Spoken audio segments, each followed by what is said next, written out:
As you know, veterans' welfare is an issue that is very close to my heart, and there was some good news in the federal budget, with Labor giving the Department of Veterans Affairs an extra $320 million to clear the backlog of claims from servicemen and women in urgent need of help. That's really important.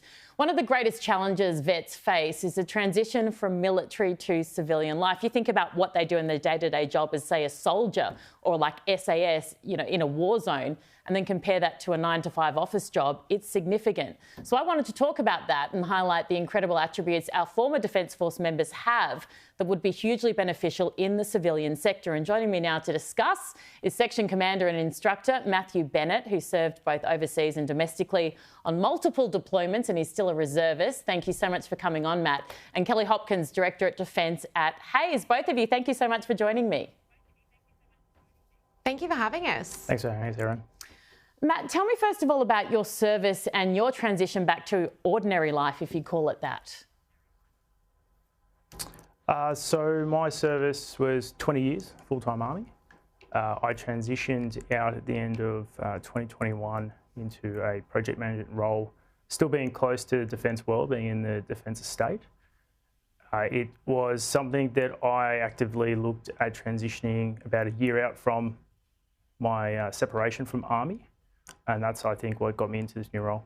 What was the hardest part for you? Like, what's the biggest challenge? Look, I would say everyone's different. Every veteran is slightly different. But I think the biggest challenge I had was being able to articulate the things that I've learned over 20 years into the civilian employment space. It was a year of a fair bit of rejection, but it had a silver lining to it, especially those roles I didn't get. The people that called me back were those people in HR and those actual directors of companies that were veterans themselves. And they were able to help me through that process of being able to articulate better what I can bring to a business and for employers to understand what I can contribute.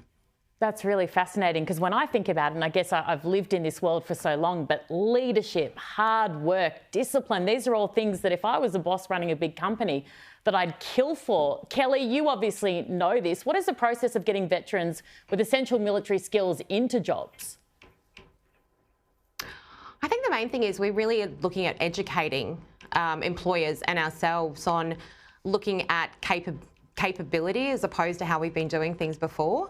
So creating a commonality of language. I think there's so many advantages of hiring veterans for all the reasons that you know, and Matt and I talk about this ad nauseum, that, the advantages to our companies are great, but there is a gap. So we really need to actually build that gap and then work together. And I think obviously conversations like this are hugely beneficial for that. Matt, when it comes to some of your mates, some of the other people that you may have served with, have you noticed that it's similarly tough for them, or maybe even harder, because your transition seems to have gone quite well? Yeah, there's a hesitation. And I think one of the things people got to understand if they haven't been in uniform is we have a steady paycheck, we know what we're doing, we have our career set out for us. So when a veteran, or I should say a service member, decides to leave defence on their own volition, or if they are, for whatever reason, usually medically, have to be discharged, it's a daunting process, because everything in military life, regardless of the service you're in, is laid out in front of you. You understand your career path, you understand your specialty.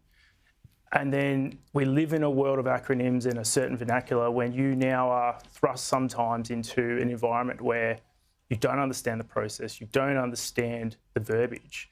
It is actually quite daunting.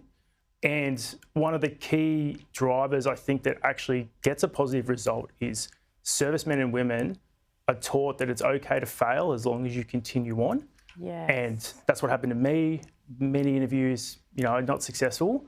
But I think the key driver is the employers understanding what we can contribute and provide, and having that common language is going to really assist those that are looking at leaving full-time service.